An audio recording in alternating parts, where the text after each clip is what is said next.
Vamos a comenzar con el tema de variaciones más generales, ¿ok? Hasta ahora hemos visto, ¿verdad? Un funcional que dependa de y, ¿verdad? Ser integrado desde a hasta b, ¿verdad? En un intervalo. Y su función interna, que a partir de ahora vamos a llamarla la función lagrangiana. Su función lagrangiana pues va a depender de una variable independiente, una variable dependiente y su primera derivada, ¿verdad? Eso es lo que hemos visto. Y para este caso lo que vimos es que la variación, ¿verdad? Del funcional respecto a su función es básicamente la derivada parcial de f respecto a y menos la derivada respecto a la variable independiente por la derivada de la función lagrangiana respecto a la derivada. Ok, y esta era la variación, o sea, la derivada funcional.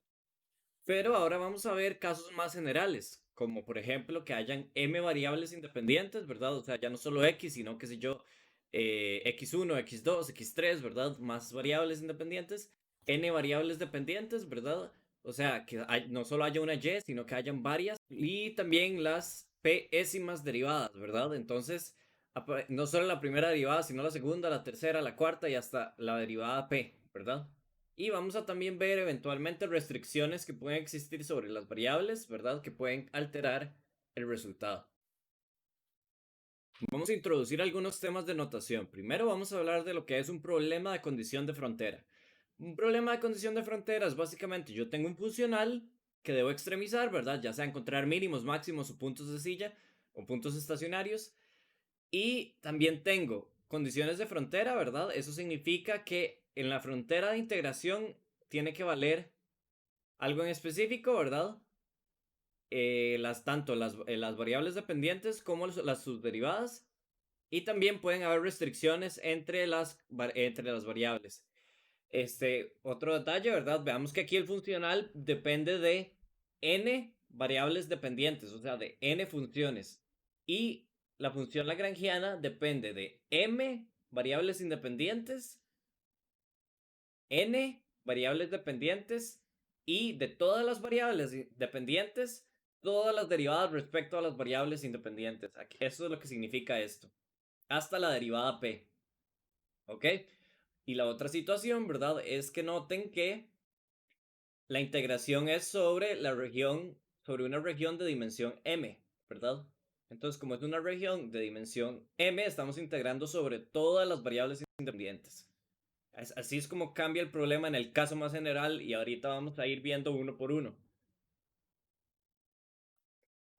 Muy bien, vamos a tener el primer caso, ¿verdad? Que es cuando yo tengo n variables dependientes. Entonces yo hago la variación, ¿verdad? De mi funcional respecto a todas sus variables dependientes al mismo tiempo. Ese se le llama la variación total, ¿verdad? Noten que la variación total, ¿verdad? No está derivado respecto a nada, ¿verdad? No, aquí no hay un delta y, no. Es nada más delta i, ¿verdad? Y básicamente es el i alterado, ¿verdad? Menos el i original. Y bueno, aquí podemos ver que al expandir esto con una serie de Taylor me queda este término como la variación, ¿verdad? Y en el caso general podemos ver que me queda la derivada funcional por cada eta k, o sea, por cada variación. Como todas las variaciones son arbitrarias, entonces todos estos deben ser cero por aparte. Entonces, básicamente, cuando uno tiene n variables dependientes, es hacer una derivada funcional por cada variable dependiente. Ok, ahora veamos el caso más bien en el que tenemos m variables independientes, ¿verdad? Tenemos que integrar sobre una región, ¿verdad? De dimensión m. Ok, y lo que va a pasar aquí es que noten que ahora para cada variable dependiente hay que considerar todas las derivadas parciales respecto a todas las variables independientes. Entonces eso me genera una sumatoria adicional, ¿verdad? Porque ahora yo no solo voy a tener la variación siendo la sumatoria de k igual 1 hasta n, ¿verdad? Para cada yk, sino también una sumatoria de j igual 1 hasta m, ¿verdad? Porque son m variables independientes de la derivada de f respecto a las derivadas parciales de y, ¿verdad? Las variables dependientes por la variación. Entonces, recuerdan que la vez pasada lo que hicimos aquí fue integrar por partes. Bueno, pues aquí también hacemos lo mismo, integramos por partes, utilizando esto que está aquí en la esquinita, ¿verdad? Despejamos el término que tenemos, que sería este, ¿verdad? Y lo sustituimos y nos queda este término que noten que es la sumatoria de las derivadas. esto es una divergencia, ¿ok? Entonces, como es una divergencia, ¿verdad? Esto se vuelve una integral de superficie. Ahora, las variaciones valen cero en la superficie. ¿Por qué las variaciones, o sea, los zetas, que son las variaciones, valen cero en la superficie? ¿Por qué valen cero en la superficie? Porque la variación no puede alterar, y regresémonos un toquecito, no puede alterar mis condiciones de frontera, ¿verdad? Yo no puedo alterar el hecho de que y tiene que valer esto, ¿verdad? Entonces las variaciones tienen que respetar eso. Como las variaciones tienen que respetar eso, entonces este término se vuelve cero. Y solo me queda este término. Noten que este término queda con el eta k sin derivar. Entonces puedo factorizar el eta k y por lo tanto esto que está a la par de mis variaciones sería la derivada funcional respecto a yk, ¿verdad? Porque está a la par del eta k. Y noten que lo que cambia es que ahora esto sigue igual, ¿verdad? El primer término sigue igual, pero el segundo término ahora ya no es solo una derivada respecto a una variable independiente, sino una derivada respecto a todas las variables independientes, ¿verdad? Y aquí ya no es la derivada respecto a la única derivada, aquí ya es la derivada respecto a la derivada correspondiente a esta, ¿verdad? En los ejemplos se va a ver más claro a qué se refiere uno con esto, pero básicamente vamos generalizando, ¿verdad? Ahora vamos a hacer la variación cuando ya no solo tengo m variables independientes, n variables dependientes, sino que también tengo hasta la derivada milésima o pésima, ¿verdad? De y. Esto lo que significa, ¿verdad? Es que no solo tengo las derivadas, ¿verdad? Respecto a, por ejemplo, j de y, k, sino también la segunda derivada, ¿verdad? La tercera derivada, ¿ok? Y ahí continúo, ¿verdad? Entonces, cuando hacemos eso, ¿verdad? Mi variación va a ser, este término siempre es igual, ¿verdad? Y este término ya lo conocemos, ¿verdad? Pero ahora va a haber un término adicional por las segundas derivadas y va a haber un término adicional por las terceras derivadas, así hasta la enésima derivada. Aquí no lo voy a demostrar, pero eso es integración por partes para que factorizar el eta k. Y entonces todo esto que está aquí adentro es mi derivada funcional. Entonces, este término ya lo conocemos, ¿verdad? Y este término ya lo conocemos, pero el que se agrega es este, el término de orden 2, y aquí va a haber un término de orden 3, y aquí va a haber un término de orden 4. Conforme yo voy aumentando las derivadas que hay aquí, va a ir aumentando el orden de mi derivada funcional. Ok. Hicimos muchas demostraciones, ¿verdad? Pero en realidad lo que quería que vieran es que tenían cierto patrón, ¿ok? La derivada funcional que conocemos, ¿verdad? Para una variable dependiente, para una variable independiente y para una derivada es esta, ¿verdad? Ya la conocemos. Pero ahora veamos, cuando tenemos m variables independientes, lo único que cambió es que ahora, en lugar de haber solo una derivada aquí, ahora están todas las derivadas parciales aquí, ¿verdad? Entonces eso es lo que cambia. Que este de x lo cambio por la sumatoria de las derivadas parciales, ¿ok? Y que aquí este y' lo debo cambiar por todas las derivadas parciales de y, ¿ok? Entonces, si por ejemplo, si aquí estoy en la sumatoria derivando respecto a x, ¿verdad? Entonces aquí también derivo respecto a x y aquí estoy derivando respecto a u. Entonces aquí también tengo que poner la derivada respecto a u. O sea, la derivada que va aquí coincide con la derivada que va aquí, ¿verdad? Ahora, para variables dependientes, ¿verdad? Básicamente es hacer una derivada funcional por cada yk. O sea, para cada yk yo voy a hacer otra de estas, ¿verdad? Igualarlas a cero. Eso ya lo hemos hecho, ¿verdad? Antes, con los problemas de mecánica en los que teníamos dos dimensiones, ¿ok? Y hasta la pésima derivada, ¿verdad? Pues lo que hay que hacer es que no solo terminar aquí en la primera derivada, sino agregar la segunda derivada, ¿verdad? Y si tuviéramos m variables independientes, pues cambiamos estas derivadas por dos sumatorias, ¿verdad? Aquí, p sumatorias, ¿verdad? Básicamente. Y esto hasta la pésima derivada, ¿verdad? Entonces, básicamente son como modificaciones que uno le hace a la derivada funcional dependiendo de cómo cambia mi problema, ¿verdad? Ok, y vamos a ver ejemplos para ver qué tal. Esto se ve mejor en ejemplos que en fórmulas larguísimas y poco comprensibles, ¿no? Vemos este problema, ¿verdad? Que es nuestro ejemplo para varias variables dependientes, que es básicamente un problema de mecánica, ¿verdad? De ecuaciones del movimiento.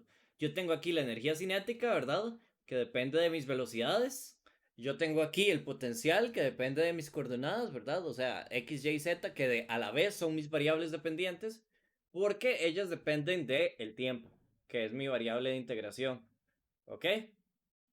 Entonces, para hacer esto, ¿verdad? Básicamente usamos la regla de varias variables dependientes, que es hacer una derivada funcional por cada una, ¿verdad? Para x, ¿verdad? Básicamente sería la derivada de L, ¿verdad? Porque este es mi lagrangiano, que depende de x, y, z, x punto, y punto y z punto, con mi variable dependiente independiente t. Entonces vamos a tener dl de x menos la derivada respecto al tiempo de dl de x punto igual a 0. Esto implica menos la derivada del potencial respecto a x menos la derivada del tiempo, y la derivada de L respecto a x punto esto es 2x punto, ¿verdad? Entonces se va con el 2 y me queda mx punto, ¿verdad? Igual a 0, y esto me implica que mx punto punto es igual a menos la derivada del potencial respecto a x. La regla dice que debo hacerlo para todas las variables dependientes, ¿verdad? Entonces, aquí tendríamos esto, ¿verdad? Similar. Noten que si yo ya sé cuál es mi derivada funcional, va a aplicar para todos, ¿verdad? Y pues básicamente se va a ver igual, ¿verdad? Porque es simétrico, de todo este problema es simétrico en x, y, z. De m, y punto igual a 0. Esto me implica que m, y punto punto es igual a menos la derivada respecto a y, ¿verdad? Y finalmente, pues, estaría de z, ¿verdad? Y después, si uno hace todo, le va a dar eventualmente que mz punto punto es igual a menos dv de z. Este caso es muy importante porque ocurre mucho en mecánica, porque en mecánica yo siempre tengo la energía cinética, ¿verdad? Que depende de las primeras derivadas, yo tengo un potencial que depende de las coordenadas, y mis coordenadas son mis variables dependientes que dependen del tiempo, que es mi variable independiente. Entonces, este ejemplo se aplica mucho, ¿verdad? Y se aplica casi siempre de la misma manera, ¿verdad? Porque solo hay una variable independiente y solo están las primeras derivadas, ¿verdad? Obviamente vamos a ver casos en los que no, pero lo más usual es esto, ¿verdad? Para este ejemplo.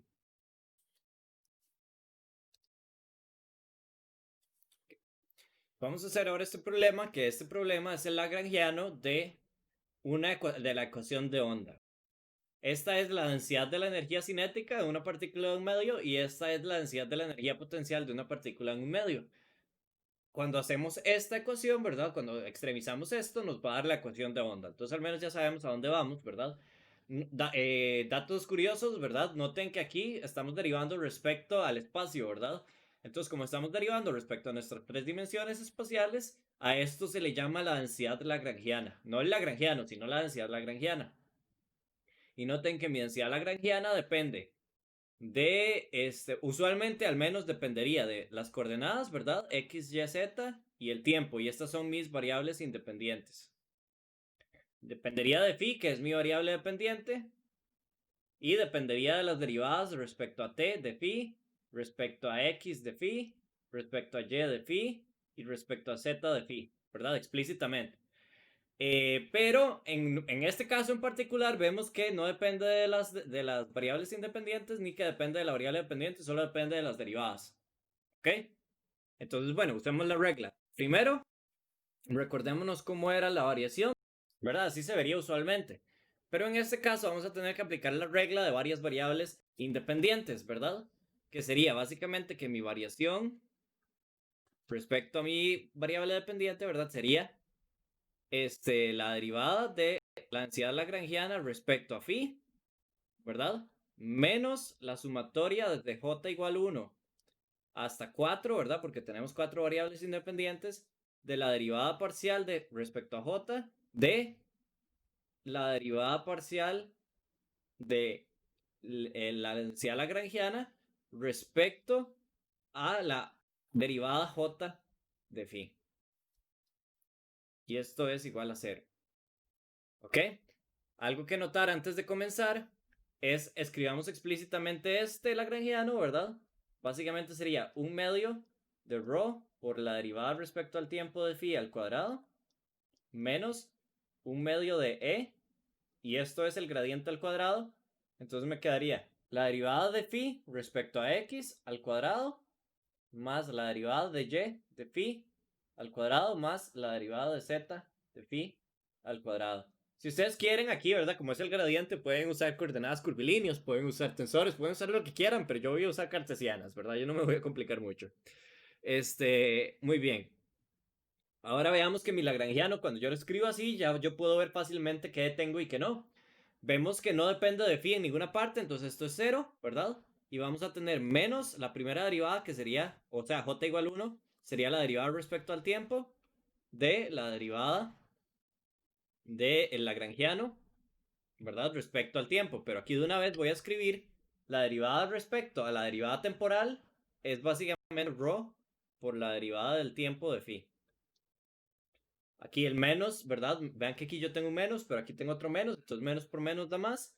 Y me va a dar la derivada respecto a x de la derivada respecto a la derivada de x de phi del lagrangiano. Entonces sería básicamente esto, la derivada de esto es 2 veces esto, se da con este 2, y me queda e por la derivada de x de phi. ¿Ok? Y igual para y, ¿verdad? Porque es simétrico en esas coordenadas. Muy bien. Y esto es igual a 0, ¿verdad? Ahora, si la densidad es constante y el módulo de elasticidad es constante, entonces vamos a tener ρ, y el menos no se me olvide, por la segunda derivada de t de phi, ¿verdad? Más e, saco factor común y me quedaría la segunda derivada de respecto a x de phi, más la segunda derivada respecto a y de phi, más la segunda derivada respecto a z de phi, ¿verdad? Y esto cuando yo lo simplifico me da, básicamente, si yo le cambio el signo, ¿verdad? Para que me quede un poco más interesante, me va a quedar ρ entre e por la derivada por la segunda derivada respecto a t de phi menos el gradiente al cuadrado de phi. Si yo defino esto como 1 entre c cuadrado, que sería la velocidad de la onda, pues yo tengo la ecuación de onda. Pero básicamente es ese procedimiento, ¿verdad? Se vuelve a hacer una sumatoria, ¿verdad? Con esta sumatoria yo puedo llegar y determinar cuál es la ecuación. Algo importante, si yo tengo más de una variable independiente, la ecuación que va a quedar siempre va a ser una ecuación diferencial parcial. ¿Ok? Es algo que no les mencioné. Si yo tengo n variables dependientes, yo voy a tener un sistema de n ecuaciones, ¿verdad? N ecuaciones. ¿Ok? Si yo tengo m variables independientes, yo voy a tener una ecuación diferencial parcial en m dimensiones. Y ahorita vamos a ver lo que pasa con las derivadas. Pero las derivadas básicamente me van a dar ecuaciones de orden 2p, ¿verdad? O sea, ecuaciones diferenciales de orden 2p. Vamos a ver ahora este caso, ¿verdad? Que este es el problema de una barra que está sujeta de un lado y libre del otro extremo, ¿verdad? A la cual se le aplica una carga Q, ¿ok? Entonces, esta carga Q, ¿verdad? La deforma, entonces básicamente la ecuación del movimiento me diría cuál es la posición de equilibrio de la barra, ¿verdad? ¿Cuál es el y de x que genera el equilibrio de la barra, ¿verdad? Básicamente minimizando la energía potencial. El término, o sea, este término, ¿verdad? Sería básicamente el que usualmente estaría aquí, ¿verdad? Que sería, básicamente, esto es la energía potencial gravitacional, ¿verdad? Y el ds es por el pedacito de barra en el cual está siendo efectuado ese peso, ¿verdad? Y esto sería por la deformación interna del objeto, ¿verdad? Entonces básicamente habría que ver cuánto daría esto. Ahora bien, algo que se hace usualmente con esta ecuación, ¿verdad? Esta ecuación es muy difícil en general. Esta ecuación es bastante formidable, entonces lo que se hace es simplificar diciendo que y' es tan pequeñito que su término cuadrático es mucho menor que 1, ¿ok? Entonces lo que se pone aquí es que la integral de 0 a L, y esto sigue igual porque es una constante, esto va a dar 1, entonces me queda nada más y' al cuadrado, y aquí me queda q, y, y esto, ¿verdad? Queda 1 más y' cuadrado, o sea, 1, y todo esto integrado respecto a mi variable independiente, que es x, ¿verdad? Entonces, cuando yo hago la variación respecto a y, que es mi variable dependiente, vamos a tener la derivada de el lagrangiano respecto a y, menos la derivada respecto a mi variable independiente de la derivada del lagrangiano respecto a la primera derivada. Más, ¿verdad? Porque el signo se alterna y aquí va la segunda derivada de respecto a x de la derivada del lagrangiano respecto a la segunda derivada de mi variable dependiente. Este da q menos q, ¿verdad? Este da 0, ¿verdad? Porque no, nada depende de y'. Y este, ¿verdad? Me va a quedar la derivada de L respecto a y', ¿verdad? Esto es 2y'. No se me olvide poner la segunda derivada aquí. Entonces me quedaría E por I por y'. Si E e I son constantes, ¿verdad? Entonces esto me va a dar básicamente que EI por la cuarta derivada de Y menos Q es igual a 0. O sea que la cuarta derivada de Y es igual a Q entre E entre I. Obviamente uno puede hacerlo, ¿verdad? Después del problema con el Y', pero le va a quedar a uno una ecuación bien fea. Y ahora noten también que la ecuación que me queda, la ecuación diferencial, es de orden 4. Porque mi derivada de orden mayor es de orden 2. Entonces, la derivada, el orden de mi ecuación diferencial va a ser 2p, 2 por 2, 4. Entonces, eso es la cuestión con las derivadas mayores, ¿verdad? Básicamente lo único que cambia es que hay que agregar un término adicional, ¿ok?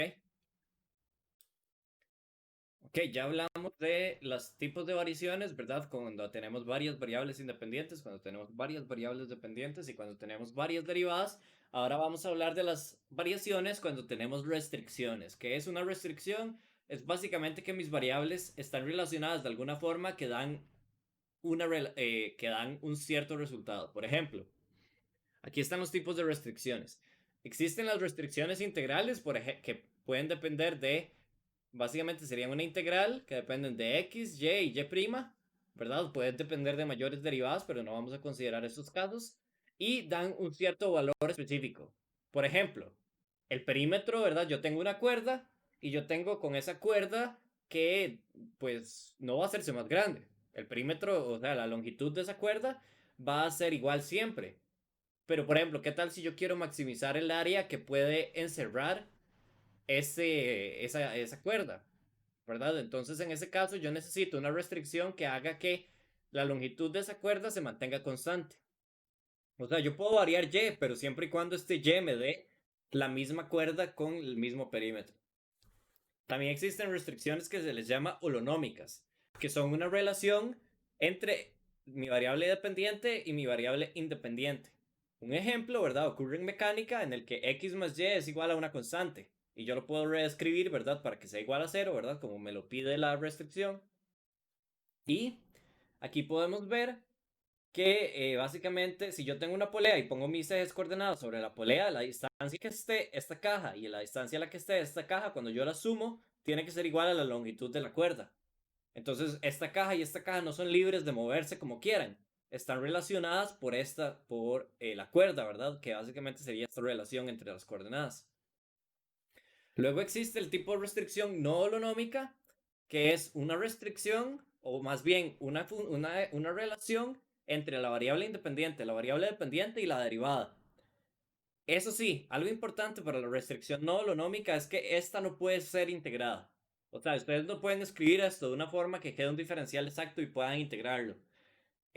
Porque entonces ya se volvería una holonómica.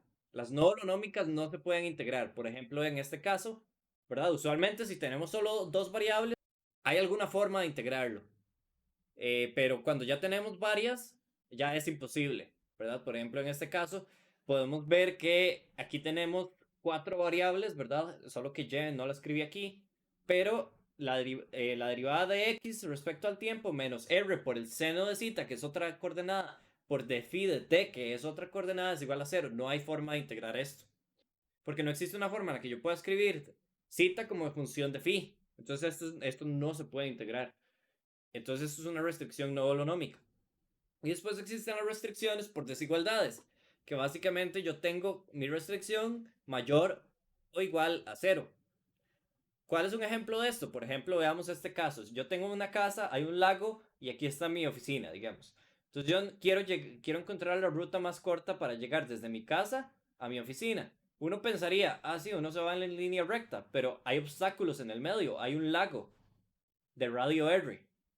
Entonces, básicamente mi restricción sería que x cuadrado más y cuadrado tiene que ser mayor que r cuadrado, porque yo no puedo pasar por el lago. Entonces, tal vez la ruta más corta sea esta, ¿verdad? Pero quién sabe cuál será el ángulo, ¿verdad? Eso es todo un problema, ¿verdad? Entonces, esos son los tipos de restricciones que pueden haber, ¿verdad? Vamos a tratar primero con las restricciones integrales. ¿Verdad? Yo tengo un funcional que es el que quiero maximizar, minimizar, extremizar, ¿verdad?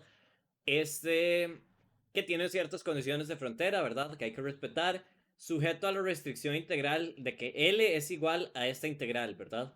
Lo que yo puedo hacer es plantear una nueva función lagrangiana de esta forma, ¿ok? Que sea f menos lambda por h, que sería la restricción, ¿verdad?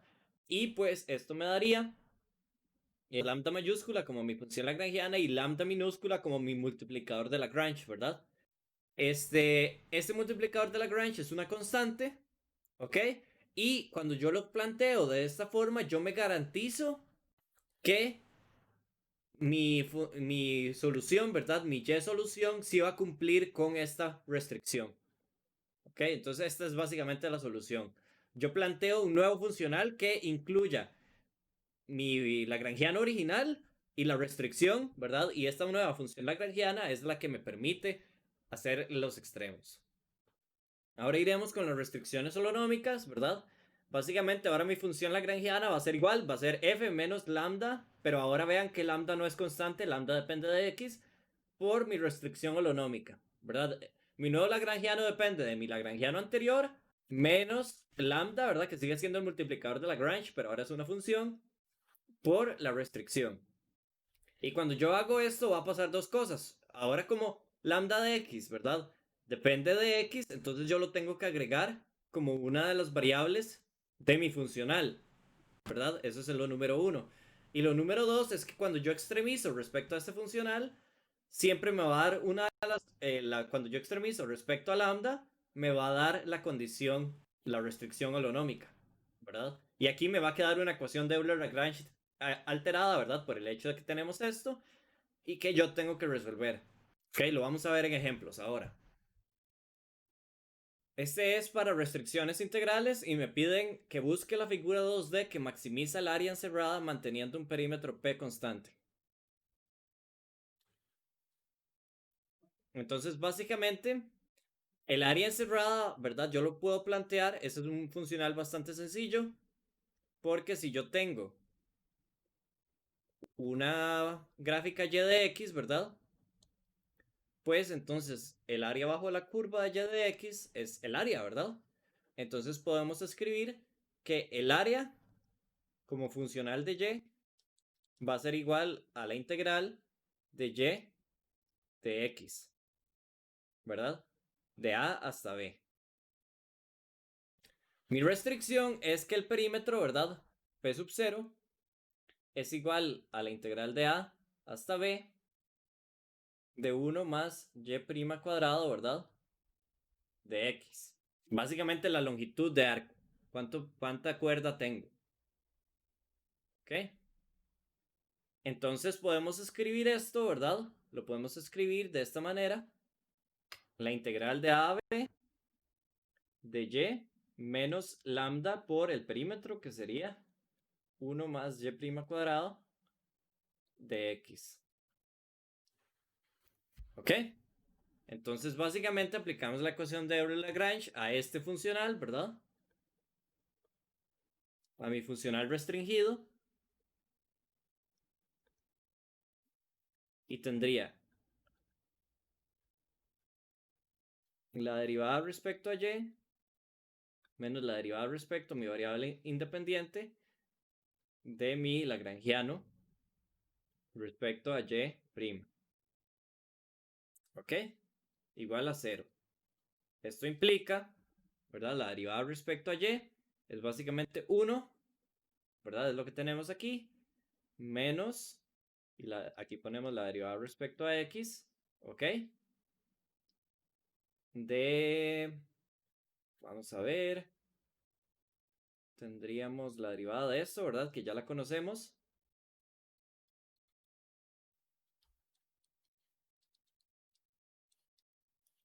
Igual a 0. Aquí podemos cambiar de lado, ¿verdad? Entonces me quedaría, básicamente paso este 1 de lado, cancelo los menos y me queda que lambda y' entre raíz de 1 más y' cuadrado es igual a x más c, ¿verdad? Básicamente integré esto. Ahora lo que tenemos que hacer es despejar y', ¿verdad? Entonces me quedaría lambda cuadrado y' cuadrado entre 1 más y' cuadrado es igual a x más c cuadrado, ¿verdad?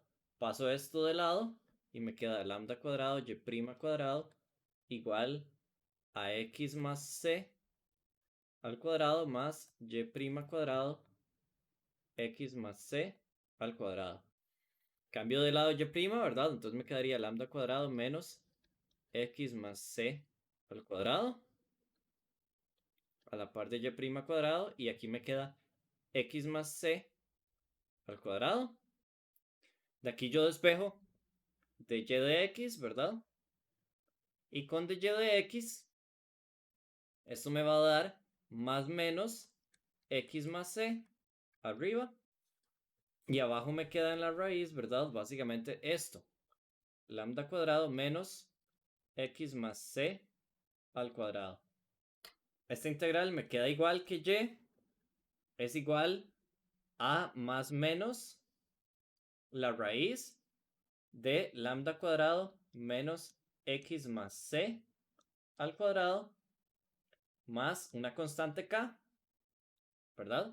Y esto pues se me simplifica. Paso y de lado, paso esta constante de integración de lado y elevo al cuadrado y me queda igual a lambda cuadrado menos x más c al cuadrado, que cuando paso este de lado me queda básicamente la ecuación de un círculo. ¿Ok? Este problema, básicamente, comenzamos de cuál es la figura que maximiza el área con cierto perímetro. Y llegamos a la conclusión de que es el círculo, ¿verdad? Un círculo de radio lambda. No siempre es fácil encontrar el significado del multiplicador de Lagrange, ¿verdad? Hay veces que incluso no tiene significado, pero en este problema sí lo tiene, ¿verdad? Que es el radio del círculo. Y pues con este problema, ¿verdad? Llegamos a la condición de que la figura que maximiza el área con cierto perímetro es el círculo. ¿Ok? Ok, para nuestro problema de ejemplo, para restricciones holonómicas, vamos a tener una cajita, ¿verdad? Que está sobre una semisfera. Entonces, como estamos sobre una semisfera, ¿verdad? Como estamos en una semisfera, de una vez escribamos esto, ¿verdad? Para poder escribir, porque eventualmente vamos a necesitar las ecuaciones del movimiento. ¿Ok? Y me piden, ¿verdad? Que si yo la suelto desde el punto más alto, ¿verdad? Y la gravedad sigue actuando sobre esta semisfera, ¿verdad? Bueno, la gravedad sigue actuando sobre la partícula, sobre la semisfera. Utilizando multiplicadores de Lagrange, encuentre el punto donde la cajita se suelta de la semisfera. ¿Ok? Entonces, en este caso, como estamos en una semisfera, pues la restricción es muy obvia. es que R es igual a una constante, ¿verdad? Y obviamente uno podría sustituir esto. Ya hemos hecho eso, ¿verdad? En algunos problemas. Ya hemos hecho, por ejemplo, la superficie cónica, el péndulo esférico, ¿verdad? Ya hemos hecho nada más poner una de estas igual a cero o igual a una constante, ¿verdad?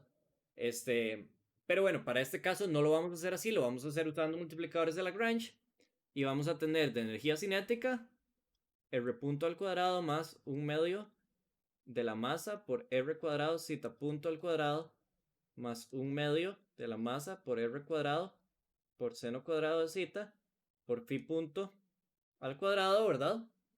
Y de energía cinética, pues sería mgz, ¿verdad? ¿Ok?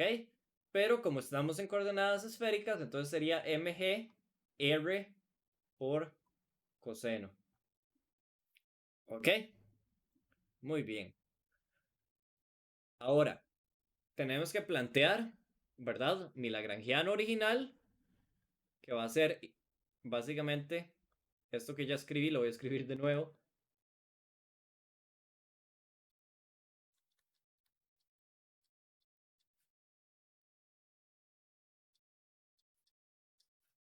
¿Ok?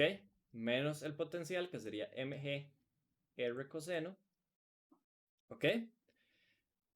Y vamos a tener también, ¿verdad? Que la restricción.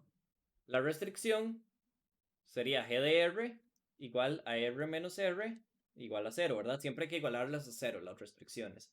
Mi lagrangiano, ¿verdad? Que va a depender de, vamos a ver, tenemos r aquí, tenemos r punto, tenemos zeta punto, tenemos phi punto, ¿verdad? Básicamente eso sería. Y también lambda.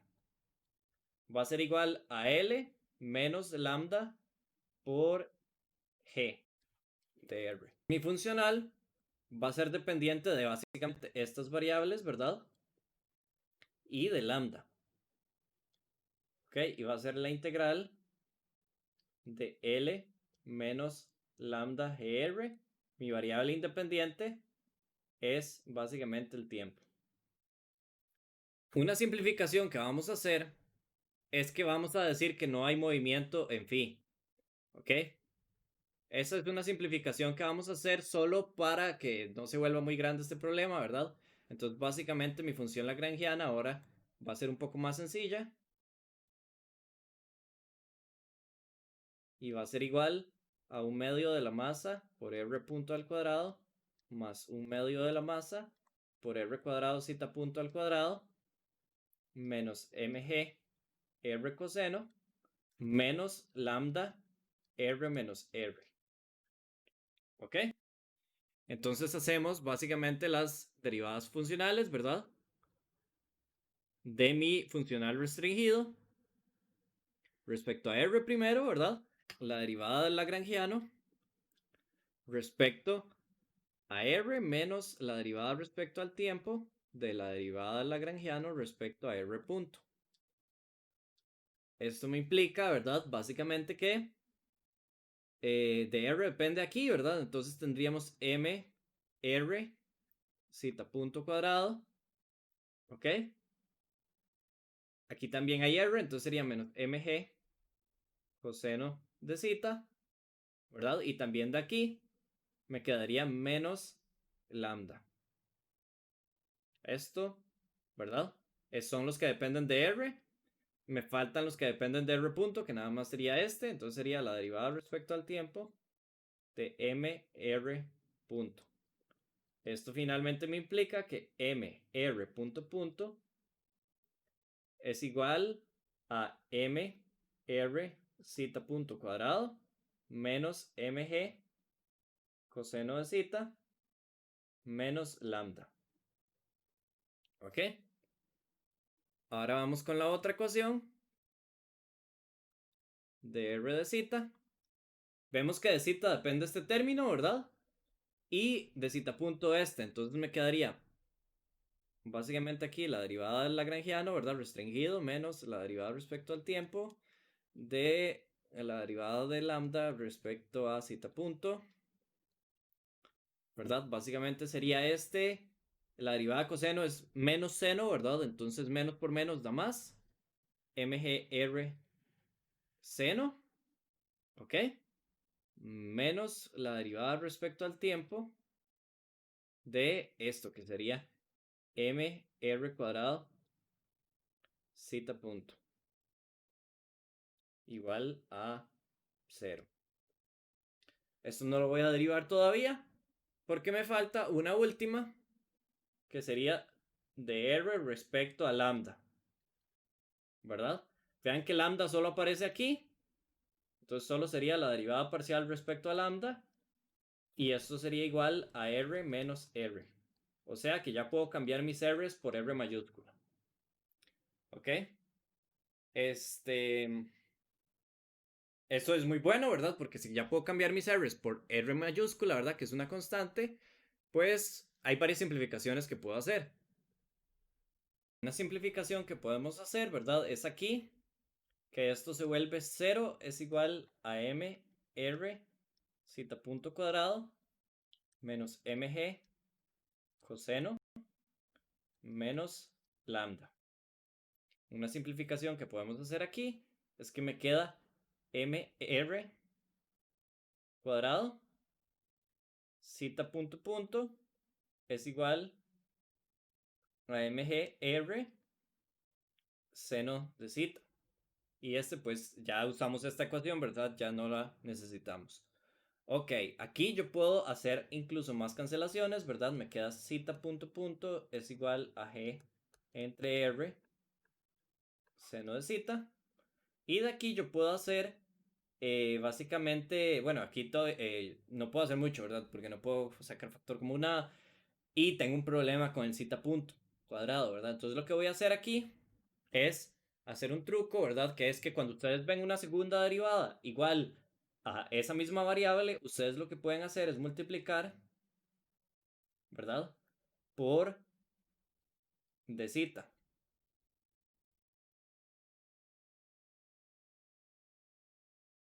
¿Ok? Cuando ustedes integran de este lado, todo bien, ¿verdad? Porque nada más va a dar una constante menos g por r coseno de zeta, ¿verdad? Esta constante no sabemos cuánto es todavía. Y aquí me va a dar, pues esto se puede escribir como de zeta de t, ¿verdad? Y esto yo lo puedo escribir como zeta punto de t. Entonces me va a dar un medio de zeta punto cuadrado. Entonces me queda un medio de zeta punto cuadrado es igual a menos g entre r coseno de zeta. ¿Cómo encuentro yo esta constante? Bueno, básicamente pensemos en esto. Cuando cuando zeta vale 0, ¿verdad? Cuando zeta vale 0, ¿cuánto vale zeta punto? ¿Verdad? Cuando zeta vale 0, aquí dice que se suelta. Entonces zeta punto es 0. Entonces cuando esto vale 0, ¿verdad? Esto quedaría g entre r por coseno de 0 menos a es igual a 0, ¿verdad? Entonces a es igual a g entre r, ¿verdad? Porque coseno de 0 es 1. Y gracias a eso podemos decir que entonces esto es igual a g entre r por 1 menos coseno. ¿Ok? Gracias a que a es g entre r. Muy bien. Ya sabemos, ¿verdad? De aquí que entonces zeta punto cuadrado es igual a 2g entre r, ¿verdad? Pasando el 2 a multiplicar, 1 menos coseno de zeta. Entonces lo sustituimos aquí, ¿verdad? Y pues me va a dar, vamos a ver, m por r por 2g entre r, 1 menos coseno, menos mg coseno, menos lambda es igual a 0. De aquí este r se va con este r, queda 2mg, 2mg menos 2mg coseno menos mg coseno es igual a lambda, ¿verdad?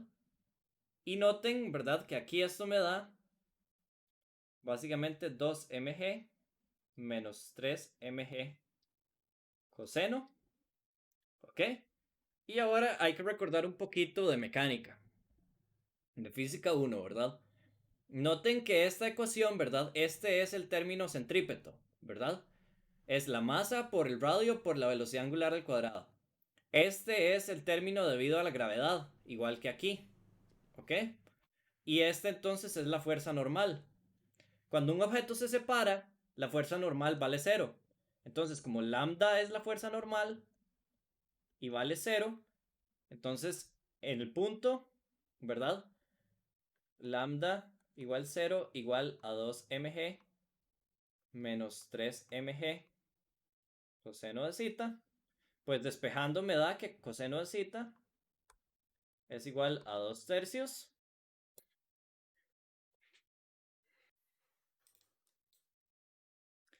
Veamos que en este caso, ¿verdad? El multiplicador de Lagrange sí tenía un significado, ¿verdad? Tenía el significado de ser la fuerza normal. Y no solo eso, sino que también vean aquí, lambda es función de zeta. Pero zeta es función del tiempo. Por lo tanto, lambda es función del tiempo también. Para lambda sí funciona, ¿verdad? Esa lógica. Y no afecta mucho porque como no aparecen las derivadas de lambda, entonces no hay que preocuparse tanto por eso. Entonces regresemos a los tipos de restricciones. Regresando a los tipos de restricciones, ¿verdad? Vimos que pudimos lidiar con las integrales, ¿verdad? Básicamente restándole al funcional la restricción, igual que a las holonómicas, nada más que hay que multiplicarlas, ¿verdad? Por un multiplicador de Lagrange. Pero para las no holonómicas y para las desigualdades no hablamos mucho, ¿verdad? Y eso es porque para ese tipo de restricciones no hay un solo método válido. Para cada problema hay un método distinto para hacerlo, entonces ya eso requiere una especialización, ¿verdad? Pero en general, ¿verdad? Para integrales y holonómicas básicamente es hacer un lambda que es igual a mi función lagrangiana inicial menos un multiplicador de Lagrange por la restricción. Entonces, en ese caso no hay tanto problema, ¿verdad? Aplica para integrales y holonómicas. Nada más que en integrales, ¿verdad? Lambda es constante y para holonómicas, lambda es una función. Así termina esta clase, ¿verdad? Espero que les haya servido y que tengan un buen día.